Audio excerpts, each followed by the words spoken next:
My life changed forever at 65. At 65, I believe my story was already written. Not because I had failed, but because I had followed every rule so well that there seemed to be nothing left to discover. People don't say it directly, but you can feel it. Once you cross a certain age, expectations quietly disappear. No one asks, "What's next for you?" They ask, "Are you comfortable?" As if comfort is the final goal. As if growth has an expiration date. I accepted that idea for a long time, until one day it broke me. For years my life had structure, a reason to wake up, a reason to hurry, a reason to feel needed. Then suddenly that structure vanished. And what no one tells you is this: when structure disappears, you don't immediately feel free. You feel empty. At 65, the days became wide and unmarked.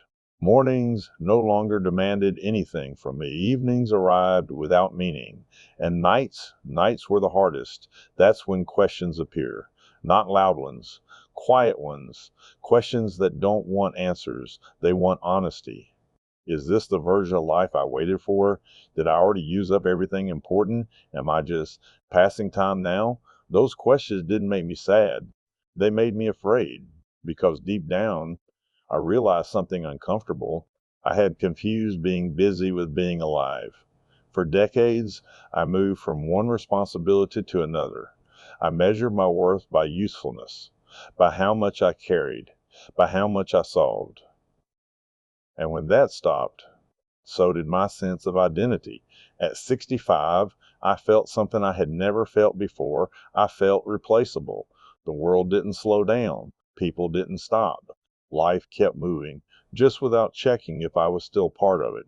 And that realization hit harder than any physical pain ever could. One ordinary moment changed everything. Not a big event, not a tragedy, just a moment where I realized people now saw me as someone who had already lived, not someone who was still living. That quiet assumption cut deep, because I wasn't finished. But the world thought I was. That night, I sat alone with my thoughts. No distractions, no noise, just truth. And the truth was this: if I accepted this version of life, I would slowly disappear. Not physically, but emotionally, mentally, spiritually. And I wasn't ready for that. So I made a decision not to fight age, not to deny reality, but to refuse surrender. I told myself, if life is slowed down, I will slow down with intention, not resignation. That single sentence became my turning point. The next day, nothing magical happened. The world didn't change. People didn't applaud. But I changed something small. I paid attention to moments, to people, to thoughts I had ignored for years. And that awareness woke something inside me. I noticed how disconnected I had become. Disconnected from conversations, disconnected from curiosity, disconnected from meaning. Not because I couldn't participate, because I had stopped believing I belonged. One day I came across a chance to contribute. Nothing impressive, nothing that came with recognition.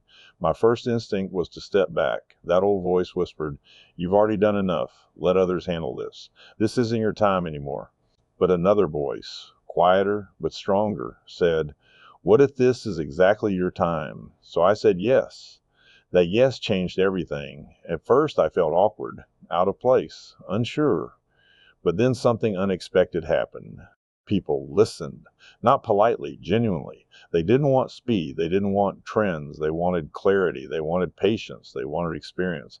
And I had that. I realized something powerful. Everything I once thought was behind me was actually preparation. Every mistake, every failure, every lesson learned the hard way. None of it was wasted. At 65, I stopped trying to prove myself and started trying to serve with honesty. And the pressure disappeared. I no longer needed to impress anyone. I just needed to be present. Slowly, purpose returned, not loud, not ambitious, but steady. I woke up knowing my day mattered, not because of productivity, but because of connection. I started sharing stories, not polished ones, real ones. Stories about choosing wrong paths, about learning late, about realizing too late, and then starting anyway. And people related, because honesty has no age limit.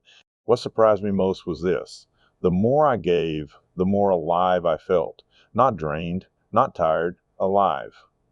At 65, I learned something most people never do. Life doesn't end when opportunity becomes limited. Life ends when contribution stops. The years that followed were not easier, but they were richer. I experienced moments of doubt, moments of fear, moments where old insecurities returned. But now I knew how to face them, not with resistance, with acceptance and courage. I stopped chasing validation. I stopped comparing timelines. I stopped measuring my life against someone else's chapter, because comparison is pointless when you're finally living your truth.